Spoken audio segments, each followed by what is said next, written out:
Bonjour et bienvenue dans le tutoriel sur la mise en place d'un contrôleur de domaine. En fait, on va faire une nouvelle forêt, un nouveau domaine, un nouveau Active Directory. Donc, je suis sur mon serveur qui est pratiquement vierge. Dans le fond, on a attribué le nom de la machine, son adresse IP. On a fait en sorte que ce soit aussi un serveur DHCP puis un serveur DNS. Donc, si je désire créer un serveur qui va éventuellement authentifier mes usagers, ça me prend un serveur qui a un rôle Active Directory. Pour faire ça, je fais Add Roles dans mon Server Manager. Là, il me dit, ben ouais, il dit là, c'est dans le processus d'installation, etc. Je fais suivant. Là, vous allez voir, il y a beaucoup de rôles qui ont rapport avec Active Directory. Pourquoi? C'est que ça dépend de ce que vous faites. Depuis les dernières versions de Windows Server, avant il y avait juste Active Directory, c'était terminé. Maintenant, on peut dire, ben regarde, tu peux installer une version légère de Active Directory qui va faire en sorte qu'on va faire un redirecteur vers un domaine. On peut faire des trucs qui sont beaucoup plus poussés, surtout dans le cas qu'on veut faire des front-ends sur Internet, donc un espèce de serveur qui va faire un serveur web et qui ne communiquera pas directement avec Active Directory pour sécuriser là, évidemment l'accès. On pourrait utiliser une espèce de que que l'application parle au front-end qui lui par la suite va parler à Active Directory. Donc il y a des différents niveaux, il y a des Active Directory juste pour les certificats, il y a pour la gestion des droits. Nous, ce qu'on veut faire là, on veut faire un Active Directory standard, comme qu'on faisait avant, un Active Directory qui va nous permettre de créer des users, des groupes, de joindre des machines, de gérer la sécurité sur un environnement de travail. Donc, ce rôle-là, il s'appelle le Active Directory Domain Services. Okay? C'est lui qu'il faut utiliser. Il lui demande, là, il dit, ouais, si tu veux installer ça, ça va te prendre le .NET Framework 3.5.1. La beauté de la chose, c'est qu'on fait juste Add Required Features et tout va se faire tout seul. Okay? Donc, on n'a pas à se casser la tête avec ça. On fait suivant. On tombe dans un instant qui va... on va faire install. Ce qui va se produire, c'est qu'il va maintenant comme débarrer le rôle, mais il n'y aura rien de configuré. Okay? À l'instar du DHCP, du DNS, on était dans un processus d'installation qui nous posait des questions. Suivant, terminé. Des fois des redémarrages, des fois pas de redémarrage. La différence, c'est qu'avec le Active Directory Domain Services, on vient comme débloquer le rôle, on vient activer le rôle sur la machine, mais on n'a rien configuré pour l'instant. Donc, on va le configurer par la suite dans le Server Manager. On va dire, est-ce que c'est un nouveau domaine? Est-ce qu'on crée un deuxième serveur dans un domaine déjà existant? Est-ce que, bon, il va nous poser 3-4 questions. Ensuite, on va redémarrer. Ça va être un peu plus long que d'habitude. Puis, notre domaine va être installé, fonctionnel, tout ça. Au préalable, avant de faire ça, ce qui est important d'avoir, c'est idéalement une adresse IP fixe. Ça va vous aider. Et aussi, votre nom de serveur, là, on ne fait pas ça tant que faut pas garder le nom par défaut, il faut au préalable avoir changé le nom de votre serveur. Là, il nous dit ici, bon, tu peux déjà tout de suite faire launch d'Active Directory Domain Services Installation Wizard, qu'on appelait avant dans Windows 2000 dcpromo.exe, qui était drôlement fait. Donc, si on va dans les rôles maintenant, si vous voyez Active Directory Domain Services, et il n'y a rien de configuré. En ce moment, on n'a pas rien. On n'a pas.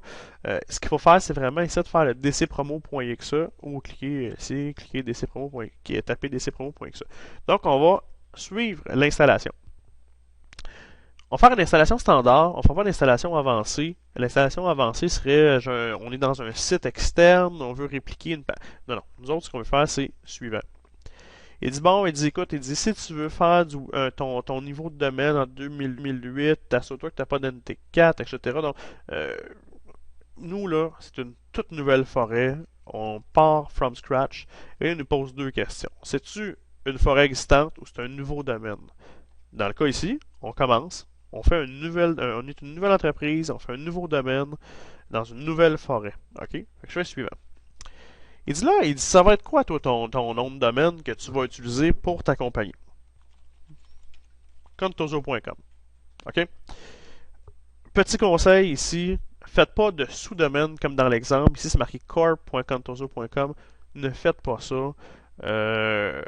Dans différents labs plus avancés, on le fera. Mais dans le lab ici, on va utiliser un nom de domaine. On n'utilisera pas un sous-domaine d'un domaine existant. très complexe à mettre en place.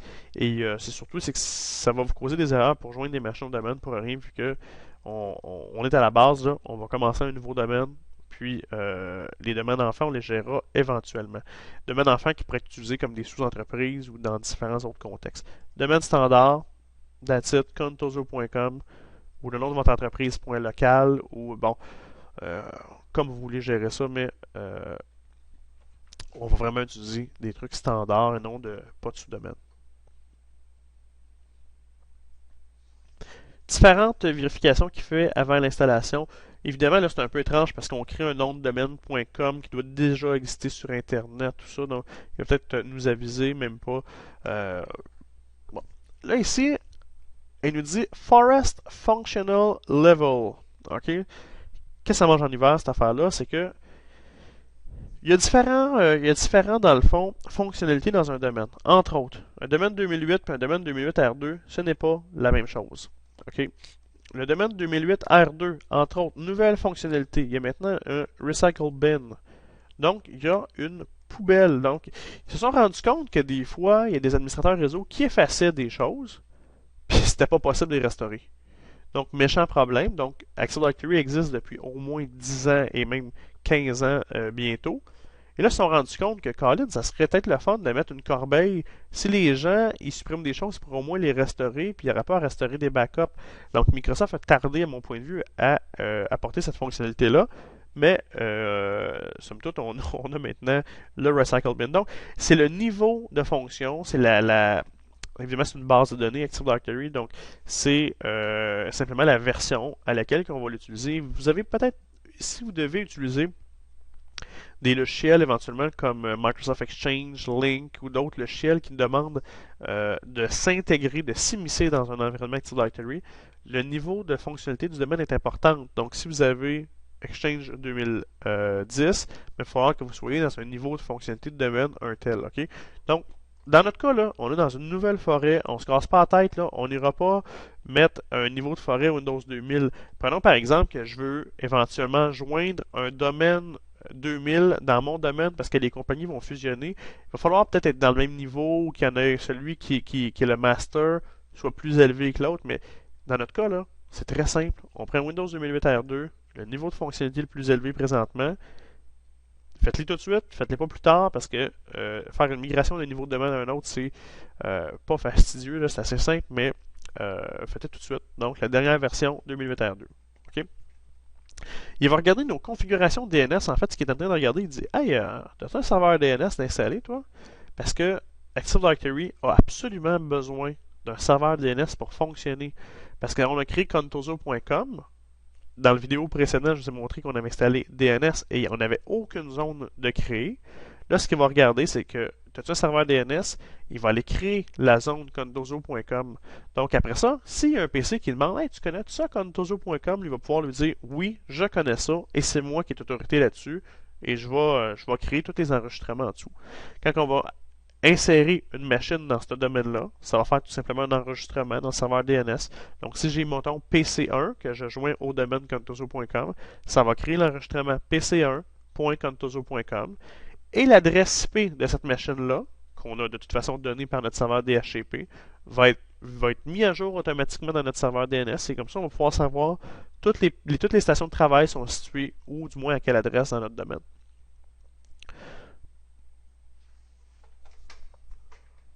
Donc, toujours en mode examen DNS. L'installation de ce service-là est pas compliquée, est juste un peu long. Il y a beaucoup de vérifications qui est faite.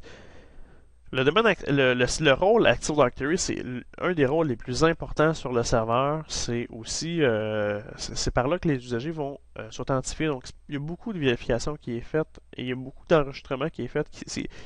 La première fois aussi, quand vous allez redémarrer votre serveur, vous allez voir qu'il va être un peu plus lent. Puis par la suite, là, ça va revenir à la normale.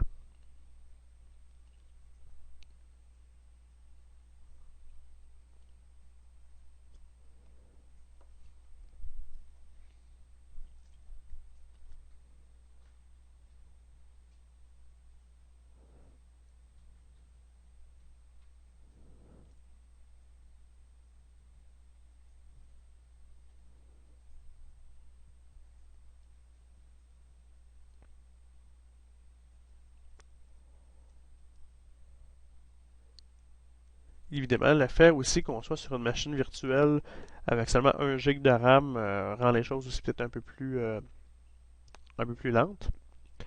Mais c'est un service qui est quand même long à configurer, à installer, à mettre en place.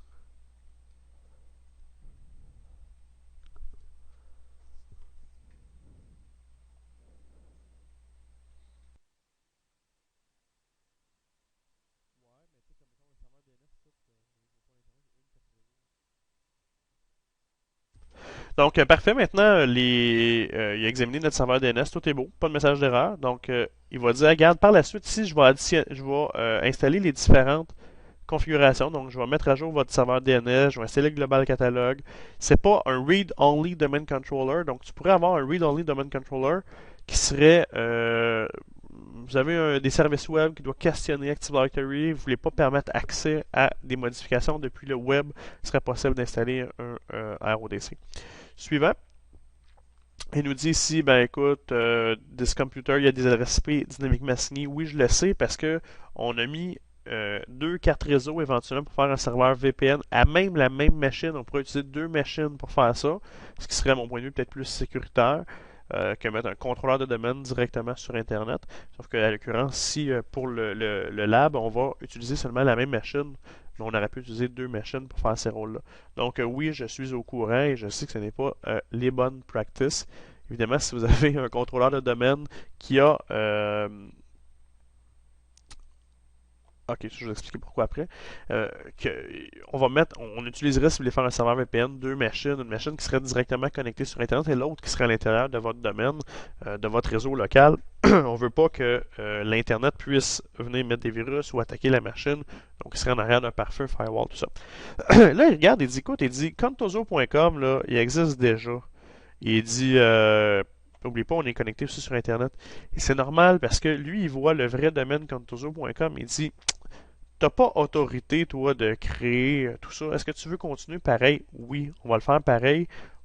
C'est juste que ça sera pas valide dans la vraie vie. OK? Ça va juste fonctionner dans notre réseau local. On n'est pas comme connecté directement sur Internet. Toujours mon mot de passe sécurisé. Là, il dit, attends un peu, voici ce que je vais faire. Je vais créer ton domaine, contoso.com. Le niveau de forêt va être un tel. Le nom BIOS par BIOS par défaut, ça va être Contoso. C'est pas un read-only.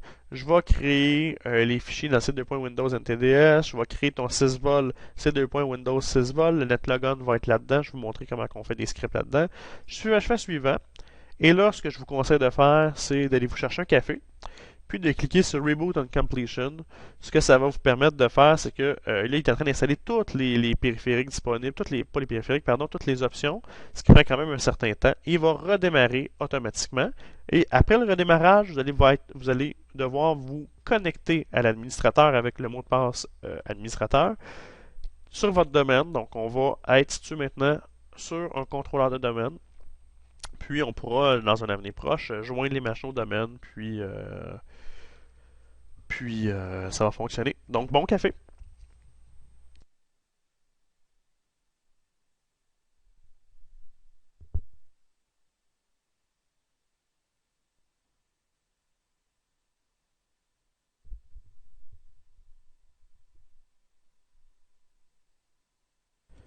Donc, et voilà, on est maintenant dans notre serveur. Vous voyez ici que si je fais juste switch user, on voit maintenant là, que quand je me connecte je vais me connecter sur le domaine Contoso.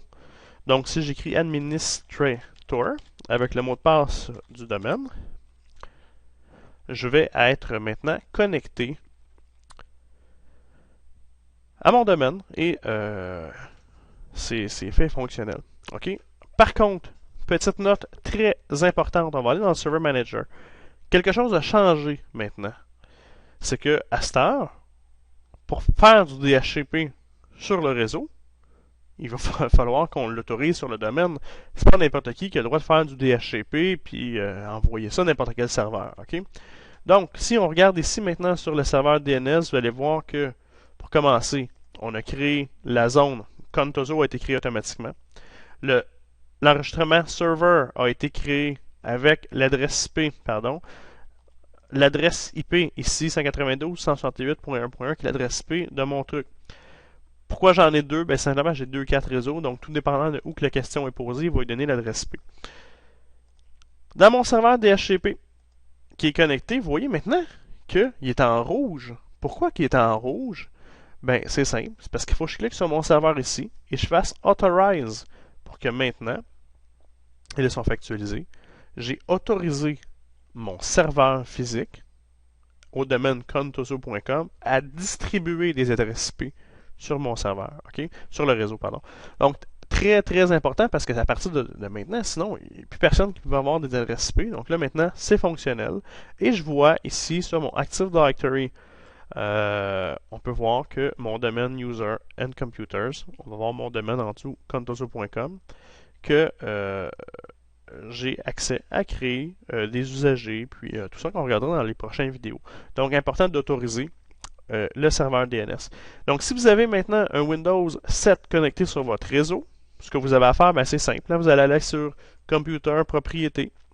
Vous allez dans les paramètres avancés par la suite ici.